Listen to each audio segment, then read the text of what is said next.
What is up, everyone? Welcome back to another video. As you see, I got a new iPhone. This is the iPhone 12 Pro Max. So yes, my dad brought this for me as a gift. Obviously, I passed 12th grade, but this is actually very cool. But I haven't opened it up yet, but I will soon. Alright, enough talking. Let's open it up.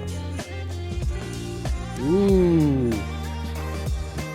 Oh man, I really love the blue color and kind of grayish. Man, the case looks really nice. Oh, it's not set up yet, but it will be soon. Man, look at this. 3 cameras. Mine has like 4 cameras, but I guess this will do. It's pretty nice, not gonna lie. And we got the charger. And this was made in California. That's pretty cool. This is kind of like my first iPhone. And now, it's kind of funny that I switched from an Android to an iPhone. I'm always an Android person, but iPhone, well, I guess let's see what this can do. Whether this will do better than my Android. Looks like this is gonna be my new phone from now on in the future. And soon I might get replaced by another phone. It depends. So yeah.